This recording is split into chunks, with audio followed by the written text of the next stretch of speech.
মোবাইলে দেখেছেন, অনেকে অনেকভাবে দেখেছেন। আমি প্রত্যক্ষ এবং পরোক্ষভাবে দেখেছি। যারা খুনি, প্রকৃত খুনি এখনো আমার নেত্রী বলেছেন যে তারা লিয়াজু মেনটেন করে চলতেছে। আসলে তারা লিয়াজু মেনটেন করতে চলতেছে। অনেক খুনি আপনার ময়ূরভাঙ্গা রোডে অনেক খুনি ঘুরে বেড়াচ্ছে। আমাদেরই আরেকটা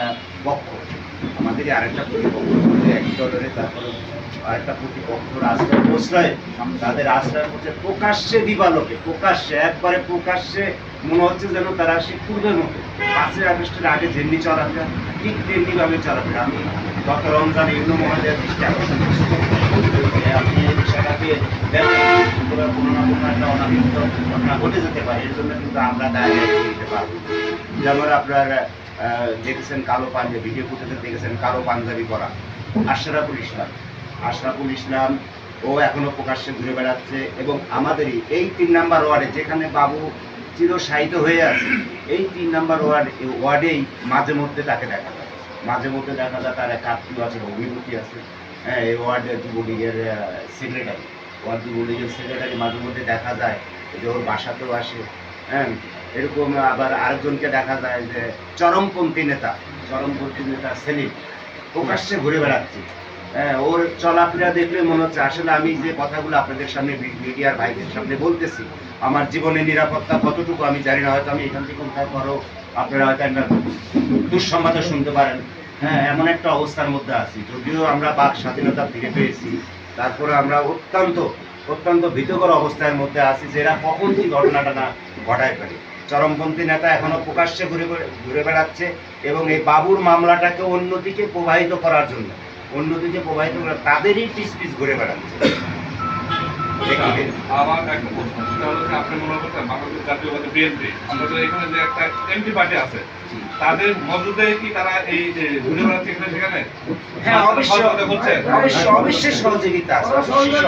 ওই তারা তো এদিকে আসে না, তো এদিকে আসে না, তারা ঘুরে ফিরে ওদিকেই যায়, ময়ূরভাঙ্গার ওই এক অঞ্চলের মানুষের কাছে যায়। ওখানেই আশপাশের সবাই ওখানেই যায়। তারা তো সন্ধ্যার পরে মাছ নিয়ে ঘুরে বেড়াচ্ছে।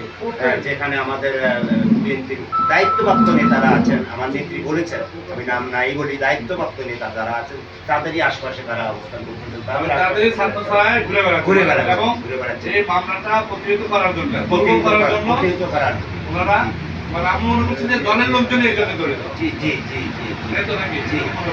এবং দেখেন তৎকালীন, আমি আরেকটা কথা বলি, 2008 সালে তখন তৎকালীন পুলিশ তদন্ত কর্মকর্তা ইনচার্জ ছিলেন লুৎফর রহমান।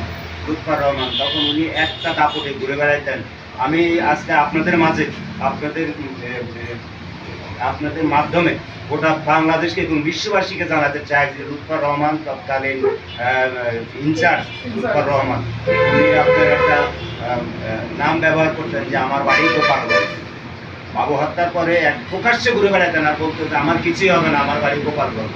আমরা শুনতে পাই এবং মাঝে মধ্যে দেখা হয়, উনি আমরা বিভিন্ন মামলা হাজিরা দিতে গেলে দেখা যায় যে উনি নাটোর কোর্টে আসে।